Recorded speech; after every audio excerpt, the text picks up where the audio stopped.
এই শোনো। হ্যাঁ বলুন। এখানে সেলিম নামে কে আছে? ডাকো তো। আমি। হ্যাঁ বলুন। তোমার সাহস তো কম না, আমার মেয়েকে বাইকে পেছনে নিয়ে ঘুরছো।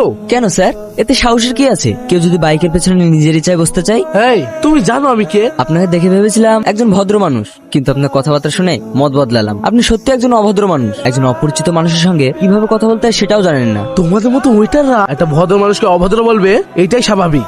আচ্ছা, আমি ওইটার হয়ে কি আপনার কাছে কিছু চাইতে গেছি? একটা ওয়েটার হয়ে আমার মুখে মুখে কথা শোনো। তোমার মতো জানোয়ারদের আমার ভালো মতো জানা আছে। কিসের জন্য করছো? শুধু টাকার জন্য। বলো কত টাকা পেলে তুমি আমার মেয়ের জীবন থেকে সরে যাবে? এক্সকিউজ মি, আপনি কাকে কি বলছেন? আপনি ওনার সম্বন্ধে জানেন? হ্যাঁ জানি, ও এই স্টুডেন্টের কর্মচারী মাত্র।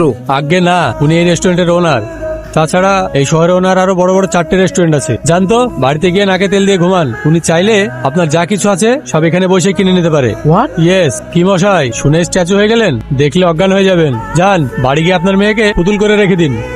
সোহেল। Sorry sir. হ্যাঁ আব্বু, বলো। কোথায় আছিস বাপ? কি হয়েছে?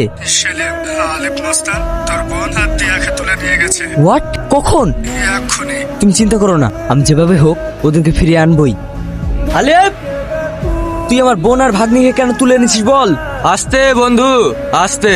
এইভাবে চিৎকার করলে যে গলা ফেটে যাবে। শোন, তোর যা বলার আমাকে বল। এর মধ্যে আমার ফ্যামিলিকে ইনভলভ করিস না, ওদের ছেড়ে দে। বলিস কি? এত কষ্ট করে তুলে আনলাম, আর এত সহজে ছেড়ে দেবো? তোকে ওই রেস্টুরেন্টের দাম দেবো বলেছিলাম, কিন্তু তুই শুনিসনি। এখন তুই ওই রেস্টুরেন্টের একটা কানা কড়িও পাবি না। চুপচাপ সিগনেচার করে দে, তাহলে ওদের ছেড়ে দেবো।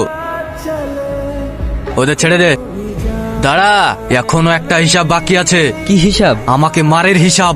না মামা, ইয়ে আমার মেয়ে আর নাতনিকে কিডন্যাপ করেছে। তুমি কে? আমার ছেলে। তার মানে তুমি সব কটাকে মেরেছো?